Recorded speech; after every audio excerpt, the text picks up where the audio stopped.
Hello and welcome back to Balanced Psychologies. As always, I hope that you're all doing really well. So today's video is the new supply better than you? Okay, this is such a loaded questions and we're going to talk about all of this in the video.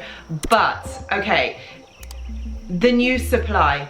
All right, I don't know, maybe because the holiday season is coming up, because Christmas is coming up. So many of you are asking me or saying to me that your partners, that your ex-narcissistic partners basically have new supply, and are they better than me? You've got to think that you are asking this question from a place of anxiety, from a place of less than.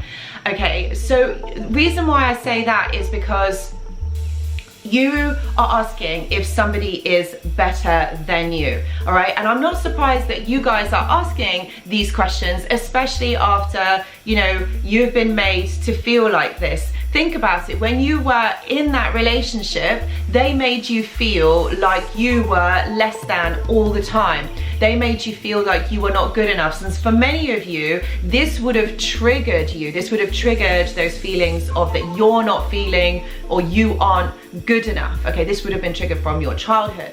And so, you know, you're coming from a place where you're already feeling anxious, probably haven't slept well, probably even feeling the remnants of PTSD or trauma. So you're not thinking straight, you're not thinking from a place of authenticity. So when you ask a question, if somebody is better than you, think about where you are going with that question. Okay, reason why I say that is because if you're already feeling like you're not good enough, and you're putting somebody else on a pedestal, then no matter what I say here in this video, or no matter what anybody says to you, you are always going to think that that person or those people are better than you. So we're going to look at this in more depth in this video because we've got so much to talk about. Okay, so just expanding that further, you're asking or you're looking at this situation from feeling not good enough. You're not thinking from your authentic self, from your authentic being, that the narcissist has got somebody better than you. You're seeing this from a purely egotistical point of view because you have been made to feel like that. You have been around the narcissist for so long, or you've had a narcissistic upbringing. So you're always going to be thinking that you're not good enough, that you can't do something right. You're always going to think that somebody is better than you. And the narcissist would have reinforced that as well. They would have made you feel not good enough. So on the outside, when you believe the illusion, it will look like they are doing better than you, because you will come from a place where you think that everybody is doing so much better than you. Even the new supply is better than you. Even the narcissist is better than you. But I'm going to say to you is really just let's stop. Okay, just stop and really let's just look at this. Okay, let's just unpack this. First of all, okay, nobody is better than you. You are comparing yourself to somebody who is completely different. You are comparing yourself to somebody who is completely and utterly different. All right.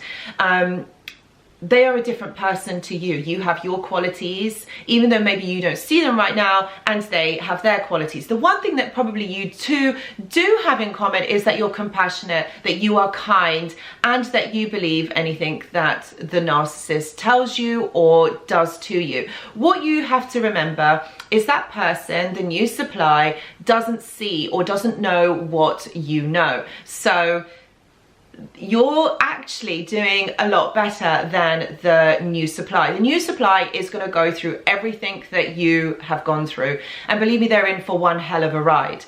Okay, at the beginning, when you started off in this relationship, you didn't know what that person was going to be like, or what they're like. Otherwise, you would have never have got into that relationship. Actually, you probably thought that they were your soulmate, and I write a lot about this, the soulmate effect. I will link that blog article in the description box below.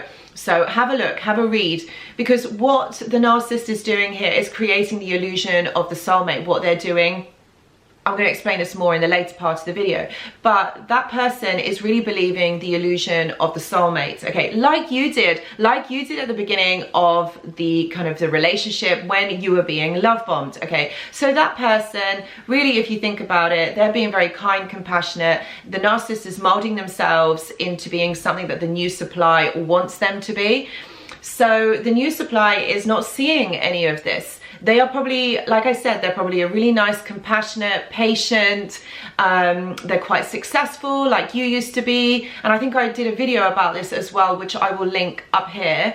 I talked about how the new supply, what the narcissist is looking for in a new supply, someone who is compassionate, somebody who is healthy, who is possibly even financially doing really well as well. These are all resources. This is the key, is in the name, supply. These are all resources that the narcissist really needs or really looks out for. Things that the new supply can give them. Okay, this is why, and I'm going to answer that question, is the new supply better than you? Yes. Yes, they are. And they're better because they are a good supply for the narcissist. And what the narcissist is looking for in their next person or their next victim is things that the supply can give them. So that means that the new supply doesn't know what the narcissist is like. They don't know about all the games. They don't know about all the lies just yet, but they will find out, as you did. They don't know what the narcissist is up to and what their game is. They don't know what the narcissist is up to and that they have an agenda and what they want from that person. They believe that what they're entering into is a genuine, loving relationship. But like you, they're going to find out the hard way that this really isn't about that. And you must not warn them. You must not go and warn them either, because for two reasons. The first reason is because the narcissist would have said that there's something wrong with you mentally. They will say that they would have smeared you. They would have said that you're not well. And so when you go back to the narcissist, or when you get involved in that whole entire drama, which you don't want to, you've had enough of it, they will paint you as probably the ex that doesn't want to let go, and probably say that you're probably unhinged or mentally unstable, and that isn't the truth. And you don't need that label, and you don't need that happening to you, if that makes sense. So going back to what I was saying before, the narcissist looks for things that the supply can give them. Okay, and that is because the narcissist wants what the supply has. So that's maybe being financially stable, maybe having compassion, maybe that is about having friends, maybe there is some other gains, maybe that the new supply really believes the illusion that the narcissist is spinning, for example. And these are all really attractive assets that the narcissist will look for. They do this because the new supply doesn't know what they are like, so they can be and pretend to be whoever they want to be without being questioned, without having to commit, without having to give more than they actually can. They can mold themselves into being the new supply because really that's what they do. They are great. You know, narcissists will always find a new relationship or new things so much better than anything else. This is what they thrive on. They love this kind of stuff because it means that they can be their illusionary self. They can pretend to be somebody that they're not, and the other person won't know any better. The reason why they had to leave you is because possibly you had found out about this, maybe you knew too much, or maybe you were asking too much of them than what they could actually give you. So I'm going to talk about why the narcissist actually does this, all right? The narcissist does this because of one thing and one thing only. And it's always something that I always talk about in my videos, is an attachment disorder. Now, don't you think it is weird and very odd that somebody would behave like that? Why would you want to pretend to be somebody else so that somebody else will like you? And the only reason that you would do that, and one answer that you would do that, is because you don't like yourself. You don't like to the core, you don't like who you are. So by pretending to be somebody else, that means that You are altering your personality and that other person's reality and understanding of who you are because you don't like yourself. Now think about how tiring that must be, to have to lie, to have to pretend to be someone. How much energy is spent on creating this false persona, this image of something that you are not. So the narcissist is a human being, and I know that many of you would probably disagree with me. But actually, they get tired too. You know, they get tired of pretending to be somebody else. It is very tiring to just run this illusion because that isn't you. You have to be, you know, you have to be a certain way. You have to, you know, be in good mood, good spirits, and remember what you had said before, and that takes a lot of energy. So this is what I mean about the attachment disorder. It's about not being able to attach to the other person in a healthy way, by pretending to be somebody else, by telling lies, by you see, this is what the narcissist would have learnt in childhood. They would have learnt to dissociate from who they really are, because they realized very early on that who they are as a child doesn't really please, is not very acceptable for their parents. So they had to alter their personality so that they could get or be accepted by their parents and get their parents' love and affection. So they knew that being themselves, they weren't really good enough. So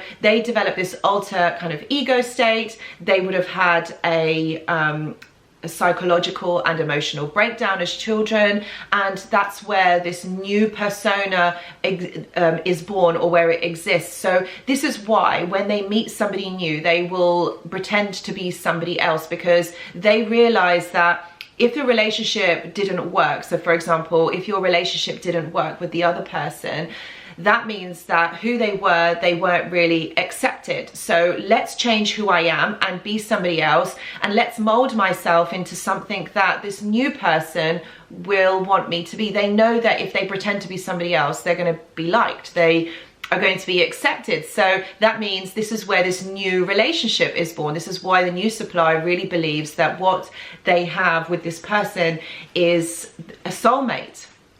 And that's why that quickly disappears. This is with the beginnings of a trauma bond, when the narcissist is love bombing you, because what happens is you learn that that person is that certain way, or you learn about that person, that's that narcissist's personality. But what happens is that changes over time. It's not a stable construct. You know, people who are healthy, our personalities don't really change.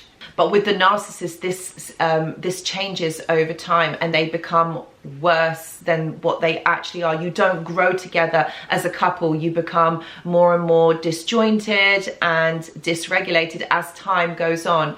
So this really is what an attachment disorder is.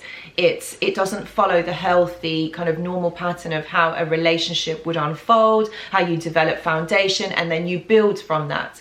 A narcissist is like this because of this is what they have learned in childhood. And so what they are doing is they're reenacting what they have learned in childhood into adulthood, because they've never learned that this is dysfunctional and that it's not healthy. What they have learned is that it gets them results, things that they actually want. So they are supplying them with things that the narcissist actually wants at that time. As the relationship develops, which in some cases it may do or it might not do, the supply will either become compliant and they will become trauma bonded to the narcissist, or they won't have any of it. They won't be a very good match. They won't be very compliant. So the narcissist will discard them. The narcissist will always... Narcissistic people or toxic people like to gain attention. They like to have their ego stroked. So they need a lot of attention. They need a lot of validation. This is why it's not only just one person that they will get this from. They will get this from a few people. And the reason why they do that is because they want to know that they are good enough. They want to know. So they need an external validation. They can't do that for themselves at the beginning of a relationship, and a relationship will just develop and then that kind of dies down. But for a narcissist who doesn't understand how to relate, who doesn't really understand relationships, this is what they crave. They think that every relationship should be like this every single day. And again, this is really tiring for the supply or for the person that you are in a relationship with. This is really, really tiring because relationships don't exist like that. And that's where I mean, again, the other part of an attachment disorder. That's not how relationships work. So I really hope that this video actually makes a lot of sense and helps you to understand that when you're looking at somebody else and comparing yourself to somebody else, this is really dangerous, because you are not another person. It doesn't mean that the new supply is any better off. Actually, they're just at the beginning of this hamster wheel, and the narcissist is just running their illusion, because ultimately that's what you're doing. You're buying into that illusion. It may seem that on social media that their relationship is going really well, you know, and you're following that, or maybe you might be hearing that they are doing really well together. And this then causes you to kind of reflect back and think, oh my God, maybe there's something wrong with me. That's why that relationship couldn't work. No, what you're looking at is a toxic relationship where this relationship is not going to work with anybody. They are not going to change. You know what that person is like. They are not changing for anybody. This is what they have done to you. This is what they have done to previous sources of supply or previous partners. And they're not going to change, and they're going to do the same to this person. So if you really want to know what is going to happen, just think about the relationship that you have had with the narcissistic individual. These people don't really change. You don't really see them in a therapeutic setting. They don't really understand the internal working on yourself, or the internal locus of control, which means all about validating self and healing and understanding what is coming up for you. They don't understand that, so they always think that the problem is somebody else. So I really hope that this video, again, really sheds light all about this. Please do like and subscribe to my channel. Thank you to all of the new subscribers. I'm so happy that you're here. Please do remember, I do have a Patreon membership, which I go more into detail on healing and healing techniques. And I kind of also explain this a little bit more as well in more greater detail. And also, if you have a question for me and don't fancy paying for a whole therapy session, why don't you just visit me over on Vizio, because what I will do is you will ask me the question and I will make a video specifically for you and I will answer your question. Okay, so all the details are below in the description box. Guys, thank you so much for watching, and I will be back with the next video. Thank you, bye.